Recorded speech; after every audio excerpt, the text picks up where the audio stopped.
Hello and welcome to Guild Wars 2 Daily. So this is probably going to be a shorter one today. I've been kind of holding out all day hoping that I'll be able to use some of this new beta footage that's come out today in the video. Unfortunately I haven't been able to, so it'll probably be Guild Wars 2 Guru and Curse providing the footage again, so thanks very much to that.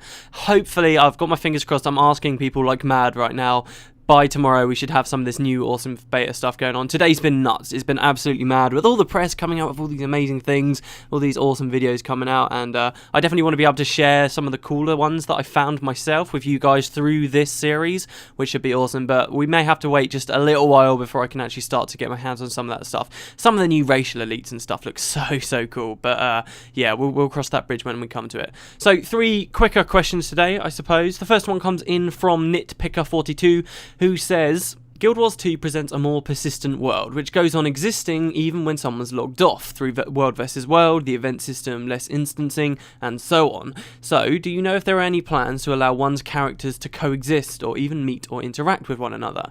In Guild Wars 1, the closest we really came to this was Unallied chests, shared guild affiliation, and mercenary heroes. Anything for Guild Wars 2?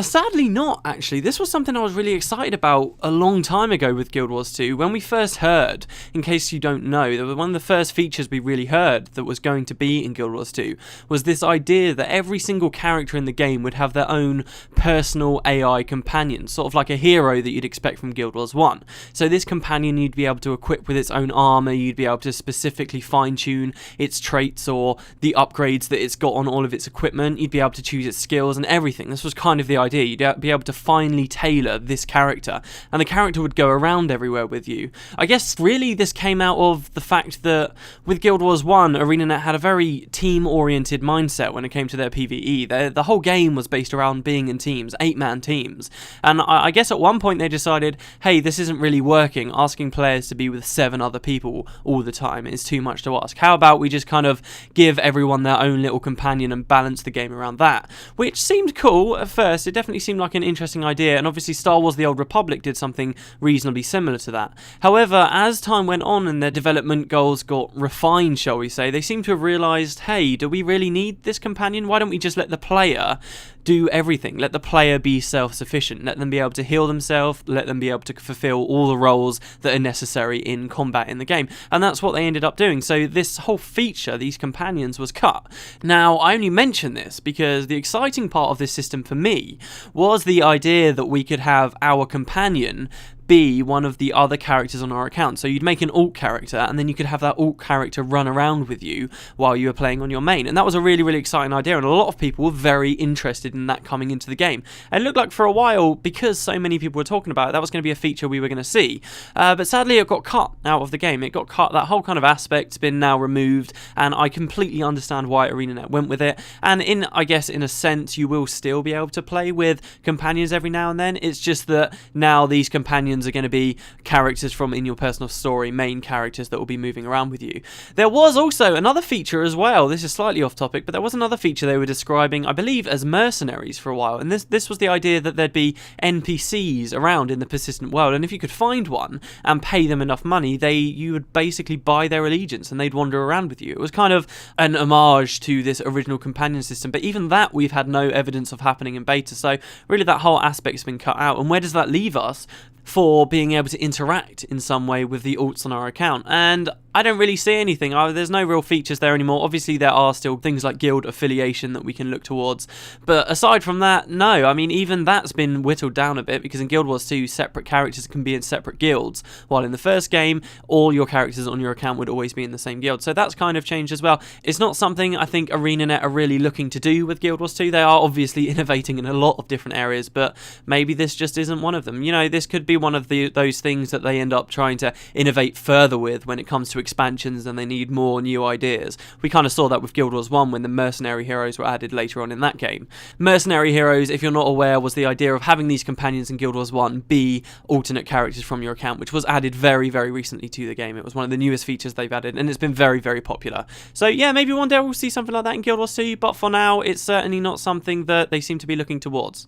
The next question comes in from Out for Sushi, who says, do you know if there's a follow command in Guild Wars 2, like in Guild Wars 1, where you could follow the person in front of you? And just like, let's admit it, pretty much every other MMO out there. The answer to this question is no. There is no follow command, and there is no such thing as being able to click on a target and watch your character auto-run to that location. It's partly due to the fact that ArenaNet have done away with click to walk. This is something that you see in a lot of MMOs in the past, but ArenaNet have decided no, this isn't something we want for the game. We don't feel like this is right for the game. I think to them it comes down to something of immersion. This is one of those features that they've decided to cut where they are saying that less is more. And it's something that I remember when we first kind of found out about this, a lot of people were a little bit grumpy about. Lately, with beta going on, I don't think so many people are talking about it anymore, but there are probably still some people who don't agree with the decision. But their point is essentially that you shouldn't be able to click somewhere a mile away and let the game just handle your character wander over there, because in some way that breaks that link of you feeling like you have complete control over your character, that you are your character, if you will, rather than simply that you are controlling your character. It's an interesting idea. They've definitely done a lot to try and increase the immersion that you will experience while you're playing Guild Wars 2, especially in comparison to other MMOs. Another big thing that's been kind of controversial is the camera distance that players have. It's very, very close to you in Guild Wars 2, and they are apparently still trying to refine it.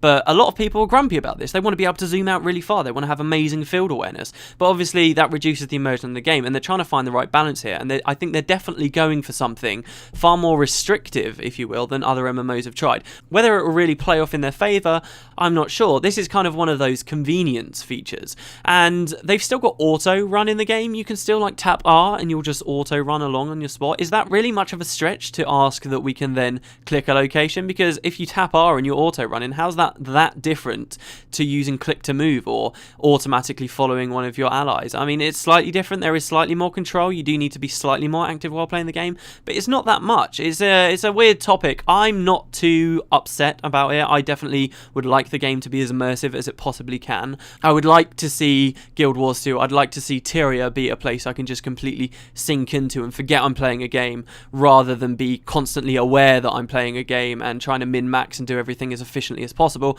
But there's a divide there, and I guess the question is, for MMO players, what do we have more of? Do we have more people that want an immersive experience, or do we want more people that want to be as efficient as they possibly can? And from my perspective, it probably looks like we have more people in the latter camp. You know, MMOs are very goal-oriented games, so it'll be interesting to see how it pans out. I still do very, very frequently see people complaining about the fact there is no auto-follow and other features as well, like the camera zoom. I mean, what do you guys think? The last question today comes in from Lol Pewitt, and this question is probably not the most interesting question, but it's something I get asked a lot, and I feel like this is probably a good series to actually at least mention it once, and maybe when my mind changes, I'll change it again, and we'll come back to it. But a lot of people ask, rather, when do you think the game will release? All right, this question is probably what's on everyone's mind, especially people who are just hearing about Guild Wars 2 maybe from this beta weekend, and they're like, oh, this game looks awesome, but when's it actually out? We don't know. ArenaNet have always adopted a policy of when it's ready, it will be out, which is, if you ask me, quite admirable. I like that they're doing that. I love, actually, a lot. NCSoft, the publisher, get a lot of slack because people perceived Aeon to be a great failure and other games that they've produced to be great failures.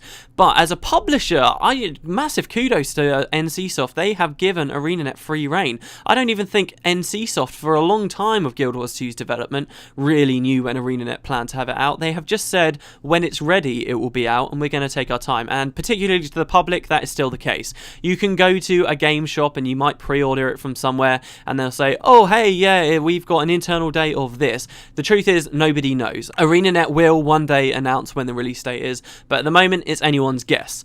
But we can make our speculations. You can look at how finished the beta looks at the moment. You can see the things that they obviously have still got to work on from what we've found at the moment. The simple fact that 2 of the playable races haven't been available in the beta could mean that those are very unpolished, very unfinished areas, and that they've got a lot of work to do. And if we assume that, then that could mean there are a lot of endgame areas that are very unpolished as well. Of course, that doesn't have to be the reason why we can't see those areas. Possibly ArenaNet just don't want beta players to have access to the whole game, because really they're relying on on box sales once it's out, so they're not revealing it for that reason. But in any case, it is something to consider. I think the main thing we should look at for speculating on a release date at the moment, though, is the fact that ArenaNet said that they're looking at having a beta once a month, okay, for presumably the next few months. So we can assume, and this was last month that they said this, so we could assume at that time that there'd probably be at least 2 more beta events before release, which would mean 2 months, and then let's say the release actually happened a month after that. So right now we're in March. I think we're probably looking at least 2, maybe 3 more beta events before actual release, which means 2 or 3 months. So personally, I'm banking on sometime around June, July, maybe latest, until more information comes out. That's when I personally, and I think a lot of people are starting to agree on, when I think that the game will come out. That is not set in stone, they've never announced it, but that's just my own personal opinion. If you guys have got other reasons why you think it might be sooner or later, please feel free to share. I mean, this is one of those things people will constantly talk about, but that's just my opinion. A lot of people have been asking for it, so there you go. There it is.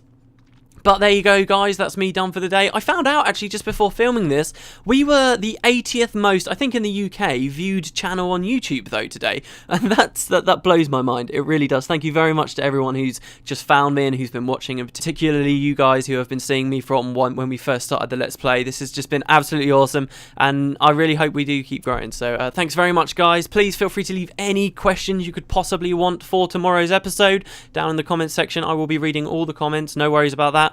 And yeah, I hope to see you tomorrow.